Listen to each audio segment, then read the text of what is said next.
E aí, seja bem-vinda, seja bem-vindo.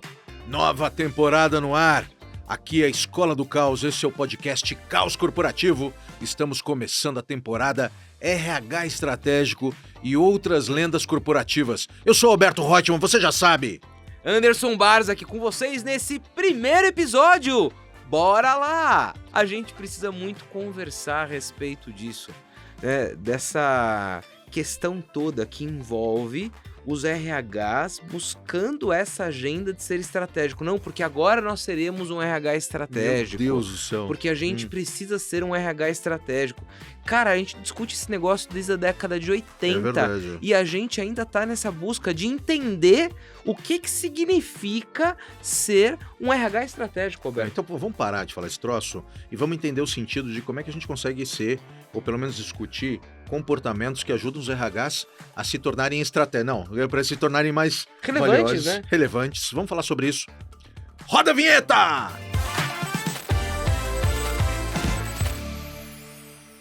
Andy, a gente está numa temporada muito focada em pessoas que estão atuando no RH. Claro que o público da Escola do Caos tem muito CHRO, tem muitos gerentes de DHO, é uma turma que segue a gente em todos os lugares. Eu queria começar fazendo uma pergunta, e eu também queria falar um pouco sobre isso, que é sobre uma onda de demissões de RH. E uma que ficou muito famosa, de uma companhia que o presidente demitiu o RH quase que inteiro, falando que a turma gerava muito problema. É o cara lá, né? O CEO da Bolt, né? CEO da Inclusive. Bolt. Ele tá certo? Olha, vamos pegar como base as argumentações que ele utilizou, Alberto.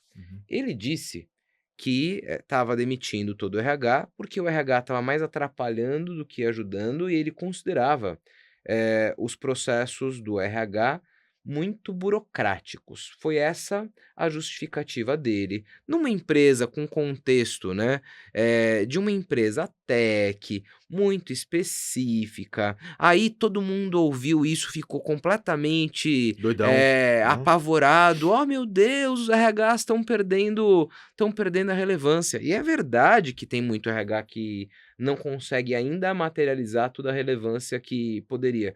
Mas eu acho que é completamente inviável a gente pensar que a gente vai transformar um mundo sem gente e que RH não tem absolutamente nada a ver com a agenda.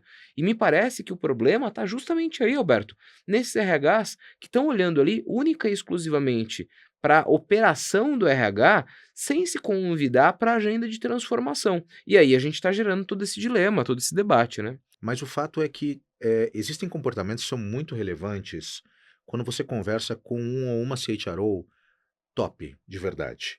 São pessoas que têm amplo conhecimento de mercado, do Do business. business, né, Do Alberto? business. São CHROs que conhecem o business, conhecem o mercado, discutem tendências, sinais fracos, discutem realidades, benchmarkings profundamente. Uhum. Então, às vezes, até se você fechar os olhos, você não está falando. Você pode imaginar que você não está falando com um CHRO, você está falando com um diretor comercial. Você acha que você está falando com um diretor operacional do business. A pessoa conhece profundamente. Segundo, é uma pessoa que entende do ciclo de gestão de pessoas, delega a parte técnica, aquela parte tácita, sabe? Muito operacional, departamental. Uhum. Não é um diretor administrativo, é um diretor que fala, esse negócio está dentro da diretoria de RH, como, por exemplo, folha de pagamento, contas a pagar, Não, e toda a estrutura, aposentadoria. Alberto, toda a estrutura, vendas. Eu tenho operacional de vendas. Hum, Operações. Eu tenho operacional de operações. RH. Eu tenho operacional de RH. Isso, tem um operacional. Agora, o operacional, em muitos RHs, ele vira muito mais relevante do que o RH negócios. DHO, treinamento, cultura organizacional, falando sobre os projetos de desenvolvimento. Então, assim, primeira coisa, entende muito do negócio. Segundo, entende muito do ciclo de gestão de pessoas na parte soft, vamos dizer assim, porque a parte hard você coloca já num chat GPT para fazer. E terceiro aspecto é alguém que vira a cola do business, a cola da empresa. Ele navega ou ela navega muito bem pela companhia, faz alinhamentos estratégicos, navega bem na arena política, consegue identificar oportunidades de aproximar pessoas. É quase que um lobista do bem. Você não acha isso também? Eu queria até trazer uma adição à sua provocação, né, Alberto. Quando eu vejo RHs que estão mal posicionados, eu vejo algo que acontece meio que de maneira recorrente, que são aqueles RHs que implementam práticas porque outras organizações o fazem. E eu não estou dizendo que benchmark seja ruim, longe disso. Mas que aquele time não parou, não pensou, não viu porque aquilo seria relevante para sua organização, simplesmente falou: "Ai, porque outra empresa do setor foi lá e fez tal coisa e a gente precisa fazer aqui também". Que é justamente essa pessoa que está tomando decisões a respeito de gestão de gente, mas que não está entendendo quais são as necessidades da companhia versus quais são as práticas de gestão de gente a serem implementadas para levar a companhia do ponto A para o ponto B. Então, eu concordo com essa visão de que a gente não tem que mais ficar debatendo RH estratégico, até porque o conceito de estratégia mudou. As organizações hoje precisam de múltiplas estratégias, porque como a gente está num mundo que é um mundo gasoso, como a gente vem falando aqui na Escola do Caos, em que eu estou num contexto que é completamente imprevisível, em que a gente vai sofrer mudança o tempo inteiro, em que a economia impacta o meu negócio em D mais zero e eu tenho que me transformar com muita velocidade, eu preciso de alguém fazendo gestão de gente que interprete esse contexto e entenda imediatamente a consequência disso nas práticas de gestão de pessoas, né? Vamos falar desse aspecto de prática de gestão de pessoas, porque está tendo um movimento que a gente acompanhou em vários fóruns, que leva o nome de HIC, Uhum, High Individual Contributor. O que é o High Individual Contributor? É um indivíduo que sozinho substitui uma área inteira. uhum. Essa pessoa domina o conhecimento do negócio ou do mercado, tem uma baita profundidade e uma habilidade absurda para criar agentes de inteligência artificial, assistentes e um relacionamento interpessoal fortíssimo. Em algumas empresas, essa pessoa substitui 12 outros profissionais e acaba ganhando 4, 5 vezes mais, inclusive, ganha 30% Claro, daquela e folha porque de essa pagamento, pessoa quer o salário do time que é o salário do para time para inteiro. ela, né? Mas é uma pessoa para fazer gestão trabalhista, é uma pessoa para poder gerenciar, então é diferente de 12. Os RHs hoje se enxergam que vão conseguir identificar HICs ou Ai, desenvolver. Alberto, na real, cara, Ah, me parece, e eu posso morder a língua daqui a algum tempo, que isso é mais uma modinhas? daqueles temas temporários, Uhum. sabe, que fazem sentido a um contexto muito específico e a gente acha que é o tipo de coisa que vai acontecer e vai mudar o mundo. Cara, esse papo começa lá no Vale do Silício, em algumas empresas de tecnologia, com profissionais de tecnologia de área de programação. Então, meu, de verdade, eu acho que a gente muitas vezes dá um peso grande para esse negócio, só porque a terminologia é legal, a gente acha que o mundo vai mudar. Até vai, mas a gente vai precisar entender nas organizações como um todo, como é que a gente usa a tecnologia para potencializar aquilo que é o trabalho que as pessoas já fazem, e esse discurso não é novo, a gente já vem vindo, né, mastigando um pouco dessa pauta há algum tempo. A gente precisa de práticas de gestão de pessoas que de fato façam a companhia a pensar de um jeito diferente, e a gente vem falando justamente sobre metacognição, né, Alberto? Vamos explicar o que é a metacognição, porque está muito atrelado a você repensar ou pensar do seu jeito de pensar. E isso está muito atrelado, inclusive, em organizações que estão acostumadas a atuar sempre da mesma forma. Por isso que você tem uma série de problemas relacionados à cultura ou mudança cultural, porque os colaboradores não enxergam benefícios de mudarem comportamentos e não enxergam benefícios e as crenças que eles têm de continuar fazendo as reuniões do mesmo jeito, vender do mesmo jeito, promover as pessoas do mesmo jeito, faz com que você fique preso numa espiral aonde você não sai dela. Inclusive, acho que vale até a gente fazer uma parte aqui, né? O caro Telespec, continua aqui com a Hum, gente nesse racional, em que a gente está debatendo, né? Essa celeuma de gente que ainda quer ser estratégico num mundo em que nem sequer estratégia a gente está debatendo direito. Continua aqui nesse raciocínio, telespectadora do caos corporativo, mas a gente precisa fazer uma parte. Quando o Alberto traz à tona, né, essa explicação do que é metacognição, que é repensar o jeito de pensar, a gente precisa falar sobre a fisiologia do nosso cérebro diante de um processo de mudança. Porque, no limite, Alberto, o nosso cérebro é uma máquina projetada para replicar padrões, Uhum. projetada para replicar processos. Porque você já teve a sensação de ficar cansado depois de uma reunião na qual você precisou pensar muito, por Sim, exemplo? sendo a gente é feito para economizar energia, né? O tempo inteiro, Alberto, a gente é feito para economizar energia. Isso vem lá da época que a gente morava em caverna, não sabia se ia comer no dia seguinte. Uhum. Então, seu cérebro ele quer que você faça tudo automaticamente, porque isso gasta menos energia e o nosso organismo é uma máquina de economizar energia.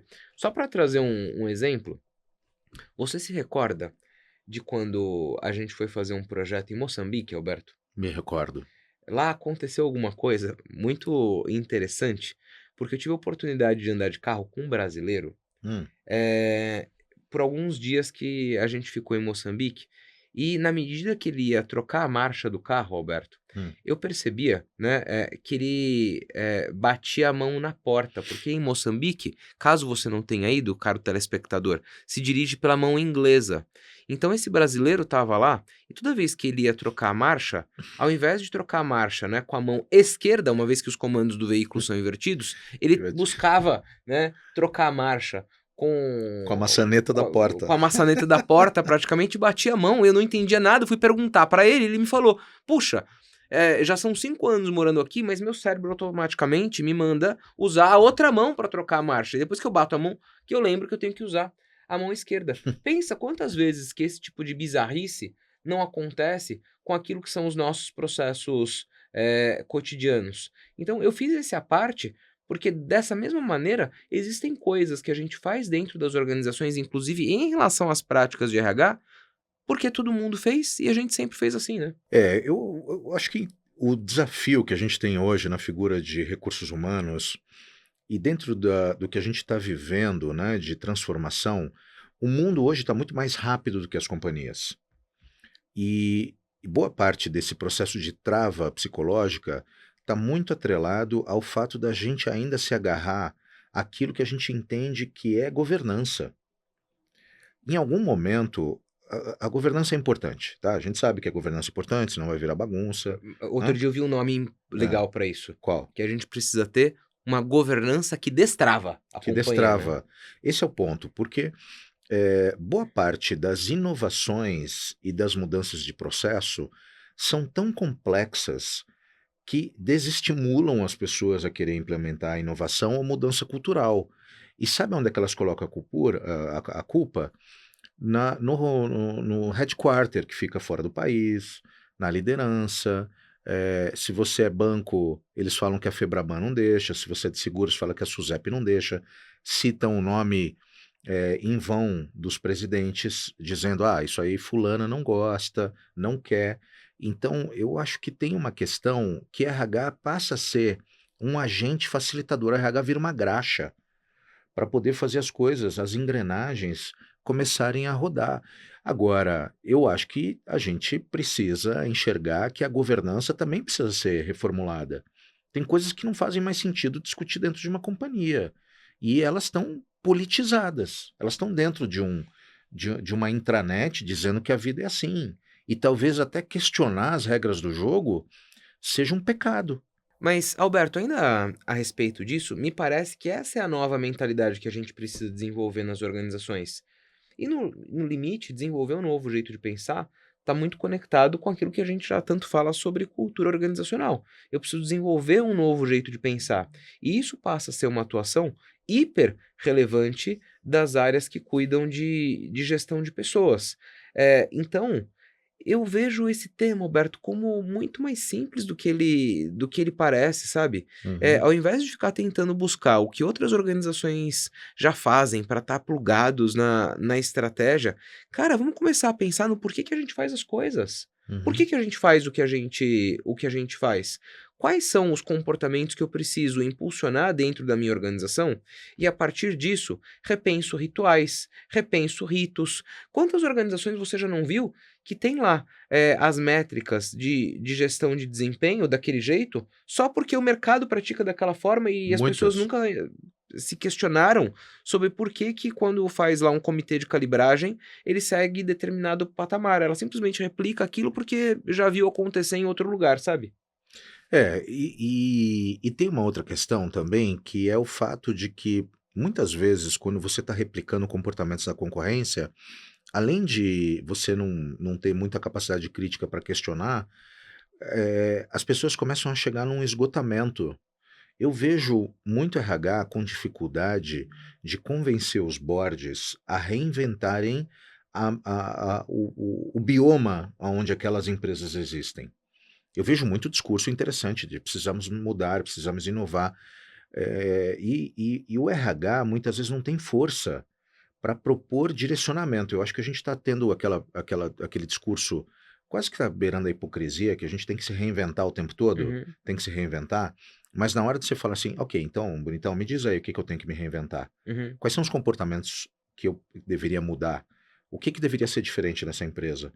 E também não vejo muitas vezes o RH conseguindo ter lugar de fala para conseguir demonstrar benefícios dessa mudança. Ah, mas é porque muitas vezes não tem pensamento de ROI nas coisas, né, Alberto? Uhum. Então, quando a gente fala a respeito de como é que, né, porque no final das contas esse episódio é sobre isso.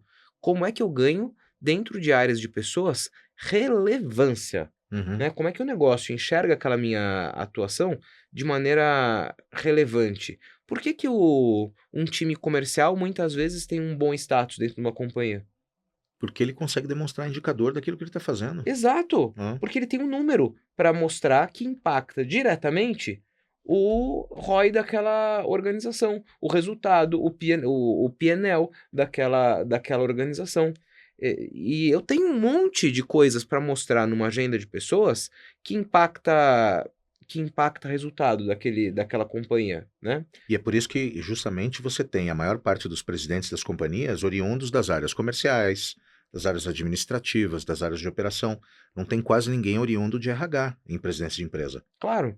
Inclusive eu se hoje, se tivesse sentado nessa cadeira executiva, proporia a seguinte análise, né. Qual é meu índice de prontidão para transformação organizacional? Quais são as áreas que estão mais aptas a modificar com velocidade, em detrimento a outras? Porque se eu tenho uma companhia em que eu consigo medir o potencial de transformação, eu consigo entender o quanto que essa companhia tem de, possibilidade de estar adaptada ao seu mercado e ao seu meio. Tem um dado interessante de uma pesquisa do finalzinho de 2025 da PwC, de presidentes de companhia, e foram mil e tantos, né, presidentes de companhia entrevistados mundo afora, 42% deles disse que se a companhia não fizer alguma coisa radicalmente diferente, esta empresa não sobreviverá para os próximos 10 anos. Eu, numa agenda de RH, preciso entender quais são essas coisas diferentes que a gente precisa provocar do ponto de vista de comportamento humano. Inclusive, começar questionando se os indicadores de RH que são utilizados são os indicadores de RH. Uhum. Essa semana eu estava falando com um VP de uma super empresa que a gente atende, e ele falou: Alberto, os meus principais indicadores de RH estão ruins. Aí eu perguntei quais são. Quais são os seus. Aí ele falou Claro, assim: seria a pergunta que eu faria. a gente caiu em clima. Eu falei assim, mas clima é culpa do RH? Eu falei, a gente é cobrado pelo clima. Ah, a gente teve uma nota baixa num selo famoso aí, de ser reconhecido dentro da companhia, no mercado. Eu falei assim, mas o que que tem a ver com RH esse troço, cara? Não, mas inclusive, Alberto, Ah, você tocou num ponto, cara, ótimo, hum, ótimo. Outro dia, cara, você não vai acreditar.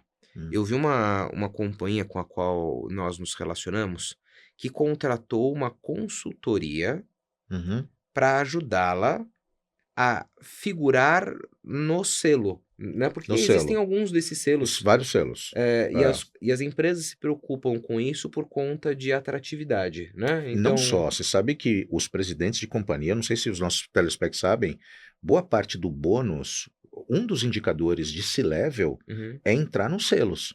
E aí, olha que Hum. bizarrice, Alberto. Essa empresa contratou uma pessoa para ajudar a companhia a figurar neste selo de validação. E aí eu falei: "Nossa, que legal, mas e aí, essa pessoa revisitou todas as práticas, entendeu aquelas áreas que estavam ruins e por que estavam ruins? Isso repercutiu, em novas práticas? Isso repercutiu em novos processos? Isso repercutiu no desenvolver a liderança de alguma outra maneira?" Não, Alberto, essa pessoa foi contratada para ajudar essa companhia a fazer upload das informações de um jeito que para o selo Hum. parecesse o mais adequado. Olha o tamanho da loucura, bicho. Explica Ou melhor, seja, eu não entendi. O upload? assim, como é que eu faço a inscrição de uma maneira que Hum. me coloque de um jeito Hum. mais bem Posicionado. posicionado? Entendi.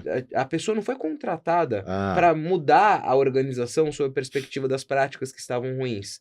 É Hum. tipo como se eu fosse fazer um visto para tirar o meu visto de turismo norte-americano, Sim, e ao invés de eu ir lá fazer o processo, eu contratasse um despachante para para ser fazer entrevistado. o visto para mim. Entendi. Então a empresa foi lá e contratou, entre aspas, um despachante para cuidar da coordenação dessa organização em relação ao processo, mas ela não estava preocupada em mudar o seu ambiente Não de tá. verdade. Não, Ela só queria claro. a garantia do selo de alguma maneira. E aí eu fui lá ver, por exemplo, que essa companhia começou, inclusive a mandar comunicação para o seu quadro sobre como que as pessoas deveriam responder os questionários para que isso beneficiasse a organização. E aí, quando bizarrices como essa, acontecem, a gente fica preocupado sobre como é que a gente posiciona o RH de uma maneira estratégica. É um absurdo, né?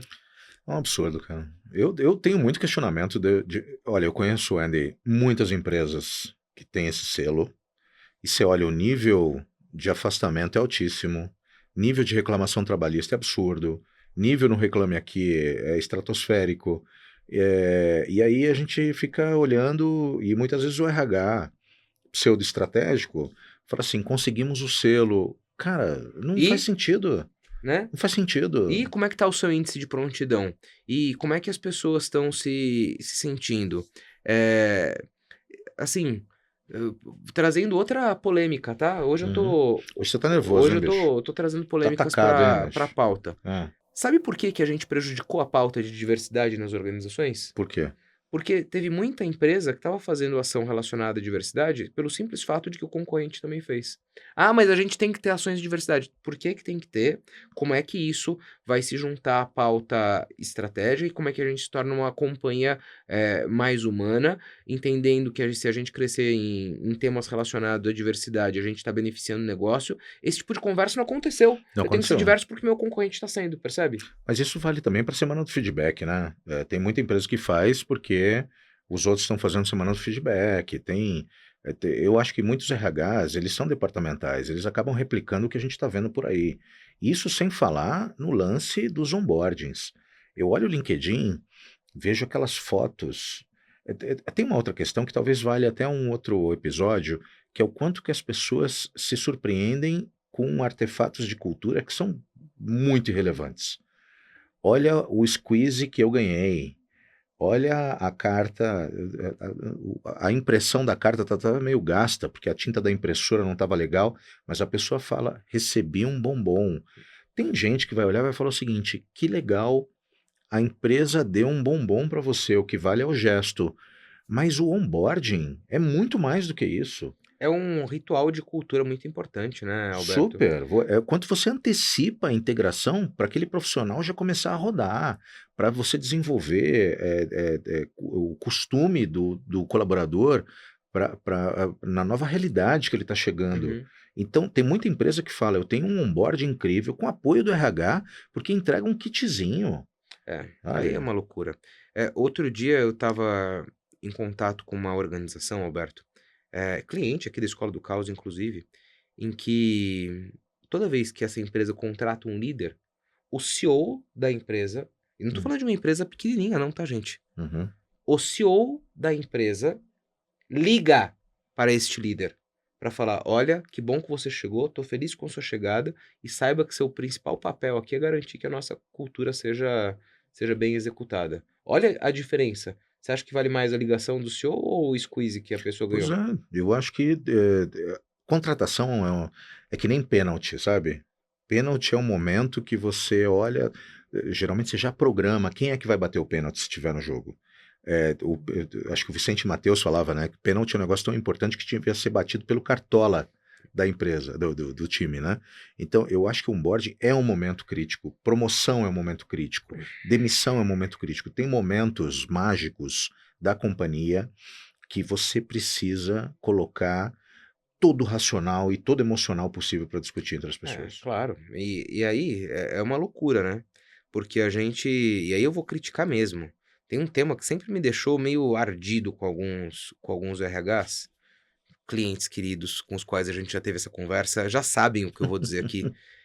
Porque há algum tempo a gente falava sobre as diretorias de felicidade ou o papel dos RHs na gestão da felicidade das pessoas.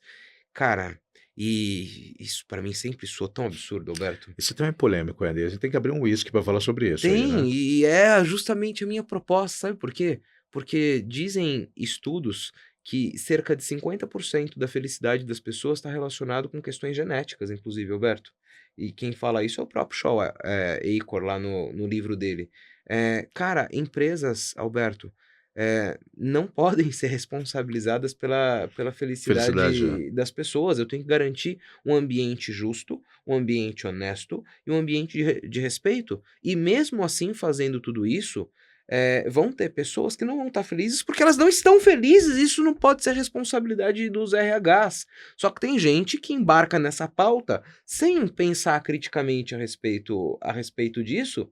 E aí, você tem lá um CEO que olha para isso, o cara com baita de um desafio de transformação Gigantesco. organizacional, empresa quase entrando em recuperação judicial, crise mais crise, e alguém levanta a mão. Ah, vamos aqui Ser fazer feliz. um ambiente para que todo mundo se sinta mais feliz. E não estou dizendo que isso não seja importante, mas se a gente não tiver a conexão mental do Lé com o Cré, eu tenho muito RH que é visto tipo como bobinho, assim, sabe? E aí a gente não consegue a conquista dessa relevância. Quer ser relevante com um executivo? Fala do negócio, fala sobre o desafio e fala sobre qual é a proposta de valor que o RH vai se comprometer a implementar para que aquela organização mantenha a sua relevância. Aí a gente parte para outro patamar, né, Alberto? Tem uma estratégia que está sendo muito discutida por alguns RHs muito serenos, né, muito maduros, que é justamente essa questão de o quanto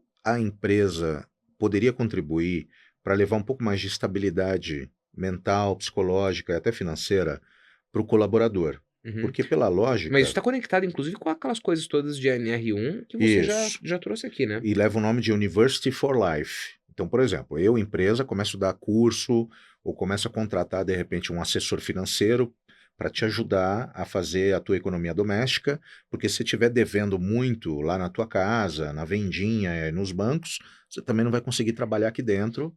Então, eu acabo entrando numa seara familiar, até para que não tenha acidente, né? Profissionais que acabam tendo muitas questões psicológicas de separação, filho que está repetindo, pai que está na UTI, acabam tendo baixa performance. Uhum. Então, o raciocínio é: vamos levar amparo para essas Vamos pessoas. melhorar a qualidade de vida das pessoas Exatamente. que trabalham conosco, né? Só que também está tendo um movimento em paralelo que alguns RH já começaram a perceber que é o índice de endividamento dos créditos consignados de pessoas que estão pegando o dinheiro para poder usar onde? Nas bets. Nas bets. Ou para comprar vape caro. Uhum. Então você vê áreas de fumante com a galera fumando vape. E aí um RH chegou para mim e falou assim: Alberto, estou preocupado com esse uso de vape, porque isso está aumentando o custo do convênio médico. Já tem uma previsão aí dos planos de saúde me chamando que tem muita gente que vai ficar mais caro, Você acha que a gente deveria proibir o vape de ser utilizado lá na varanda da empresa? Então, olha aonde está indo essa lógica. Funcionário está se endividando, funcionário está fumando vape, Está tendo pedido para inclusão de lentes dentais nos convênios que não são cobertos, e algumas companhias que agora não estão mais fornecendo determinados benefícios, estão dando dinheiro para o colaborador, porque ao invés de fazer a bariátrica, a pessoa quer o Ozempic da vida. E aí o RH, alguns RHs já estão falando o seguinte: te dou a grana, você compra a tua caneta emagrecedora, você vai ficar mais feliz. Tudo isso está no mesmo guarda-chuva? Alberto, olha, esse é tema que me dá até Gastura? gastura, cara. Sabe por quê? Ah, Porque no limite, nada disso está correlacionado com felicidade. Você, porque agora a gente vai pegar lá dinheiro que a gente destinava às cirurgias do plano de saúde para fazer as pessoas usarem Ozempic, tendo isso como um benefício. benefício. Ah, Cara, que baita viagem, é o que está sabe? rolando, cara. Mas no limite, a gente precisa de pessoas que acreditem nas suas missões, Alberto, que entendam o impacto daquilo que elas fazem. Eh, eu já abri mão, assim como você também já abriu mão, de salário, que é a coisa mais importante numa empresa do que salário. Eu já abri mão de salário porque eu tinha um chefe ruim. Você já deve ter feito Sem o dúvida. mesmo. O mesmo. Eu já abri mão de salário e um ambiente no qual eu gostava de trabalhar para ir para outro ambiente que era muito mais desafiador, em que eu pudesse aprender e aquilo de alguma maneira estava beneficiando a minha carreira. A gente tem que parar de achar que esse vínculo direto entre coisas que a gente dá vai fazer com que as pessoas fiquem nas organizações. Enquanto a gente não conseguir fazer com que as pessoas entendam o impacto daquilo que elas fazem no contexto geral e maior da organização, esquece. E tem outra coisa, a gente tem que parar de achar que vai ficar todo mundo bem o tempo inteiro. Trabalhar dá trabalho. Ninguém faz 100% daquilo que gosta o tempo inteiro. E tem muito RH que está infantilizando essa relação. Ai, mas você não tá bem? Poxa, o que tá te deixando triste? Não, cara, tem hora que o que você tá fazendo é um saco, você Uhum. não gosta de fazer, mas isso é uma relação de trabalho e a gente tem que fazer. Na nossa vida pessoal, a gente não faz só aquilo que a gente gosta. Então, a hora que a gente começar a trabalhar com adulto, tratando adulto como adulto, aí a gente pode sofisticar essa discussão. É um tema sobre. Qual é a sua opinião, meu querido telespectador, né? Você que está ouvindo a gente aí a caminho do trabalho, a felicidade é uma responsabilidade da empresa? Sim ou não? Segundo Anderson Barros, não é. A empresa não tem a menor obrigação de fazer o funcionário feliz. Então, O que não significa que ela não precisa de um ambiente de respeito. claro, a empresa também não tem que tornar o funcionário infeliz, né? Claro, exatamente. Exatamente. Vamos deixar as pessoas infelizes aqui. Não, esse é o ponto. Né? Então tem essa questão. Agora, isso acaba levantando e colocando em xeque muitas empresas que estão criando diretoria de felicidade, né? Com certeza. Você já entrou em alguma diretoria de felicidade? Eu já tive a Cheio oportunidade, sim, de de conversar com algumas pessoas emojis. que sustentam Né? essa tese, Alberto. A felicidade ela é pragmática, eu já entrei, tem algumas diretorias que são muito pé no chão, tratam a felicidade como um atributo de equilíbrio de uma série de variáveis. Claro. Né? Mas claro que tem algumas empresas também que vão na Mas linha. aí é onde mora. Eu Ah, podia falar uma coisa que eu queria falar fala. aqui. Diga lá. E aí o nosso editor põe um pi, mas é que eu tô Hum, exaltado com esse tema, então Alberto. vamos lá. Aí é onde mora Hum. a grande M. Sabe por quê? Ah, Você teve lá o precursor, o first mover, sim. que foi lá, que estudou, que estruturou a pauta, que conectou temas relevantes, que esclareceu o benefício, que conseguiu mensurar a ROI, que comprovou a tese. Aí você tem outros Tantos. 300 que vêm depois. Nossa, o fulano fez, eu preciso fazer também. E leva uma proposta tosca, Uhum. sem pé e sem cabeça, só falando e entendendo e pegando recortes de que as pessoas precisam ser felizes, e aí a gente tem aí CEO demitindo RH, e depois não entende por quê. Eu concordo. Até te dou um exemplo prático. Recentemente, uma empresa muito conhecida de mercado tirou a convenção de final de ano da diretoria de marketing e do RH e passou para a diretoria de felicidade. Aí eu perguntei, estava visitando, falei, o que vocês estão fazendo aqui na diretoria de felicidade? Falei assim, a gente faz a convenção de final de ano, a gente faz o dia do pet. Tudo isso está dentro da diretoria de felicidade. Aí é o cara que tem que ser demitido Tem na que ser área inteira demitido, mesmo, cara. porque desvirtuou. A felicidade é meio que a gente fica pulando, alegre. Eles entraram com um projeto e foi aprovado, de que você dá o day off no dia do aniversário da pessoa, ela fica feliz. Então, o que é de fato felicidade? Não é isso que nós estamos vendo. E quando você tem, tudo bem que a gente está falando sobre o RH, né? Mas a gente já foi para a área de felicidade. E algumas empresas, a diretoria de felicidade virou uma superintendência que está abaixo do RH. Então, a gente quer gente feliz, o que infantiliza a relação do RH com os demais. Então, a gente está aqui nessa agenda provocando essa pauta de RH que quer ser estratégico num mundo que é um mundo que já está completamente diferente, em que as organizações não conseguem ter clareza do que é estratégia nesse mundo em transformação, e eu tenho RH ainda querendo entender como é que se torna estratégico.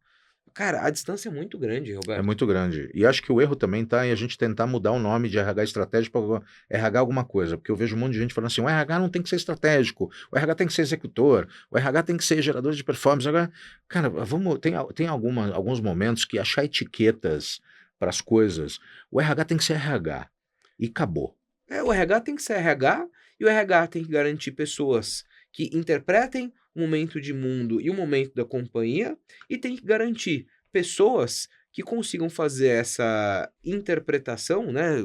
Garantir líderes que sejam capazes de fazer essa interpretação e mudar o ambiente ao seu redor. Tem que ser RH que consegue garantir que a organização evolui no ritmo necessário ao mercado em que ela atue, e tem que ser um RH que consegue fazer conta, que consegue mostrar, né, que a ação que leva a empresa do ponto A para o ponto B traz tanto de retorno, que consegue entender o dilema do negócio e falar, puxa, em relação a isso, eu posso fazer tal coisa. Então, se preocupa menos com a terminologia RH estratégico e vai entender o business em profundidade, né? Se provoca. Você sentado na cadeira do comercial, faria o que com os desafios? Você sentado na cadeira de operações, faria o que em relação aos seus desafios? E aí a gente começa a mudar essa conversa de patamar, né? Manda esse episódio pro seu amigo RH, pra sua amiga RH, e vê se ele concorda. Pede a opinião dele, dela. Esse foi o episódio Por que alguns RH são demitidos? Ou você demitiria o seu RH? Você que é do negócio, demitiria o seu RH? A temporada RH Estratégico e Outras Lendas Corporativas começou. A gente tem mais episódios pela frente. Próximo episódio vamos falar de lendas corporativas, até para te instigar a mudar de ideia. Afinal de contas, é melhor ser uma metamorfose ambulante do que ter a velha opinião formada sobre tudo. Andy! Foi um prazer estar aqui com vocês, e essa conversa tá só começando. Você concordou? Você discordou? Era esse o nosso objetivo. Aqui nossa razão de ser não é fazer com que todo mundo concorde conosco, mas quando você critica, você aumenta juízo crítico e a partir disso gera mais valor. Então, se você gostou, pode ter certeza que todos os outros episódios que virão nessa temporada vão vir com esse tom, de fazer a gente pensar, concordar e discordar. Continua com a gente. Siga a Escola do Caos nas redes sociais, baixe os nossos materiais, fique por dentro de tudo que a gente faz, aumente seu repertório, aumente seu networking. Um beijo. Vem com a gente! Fui!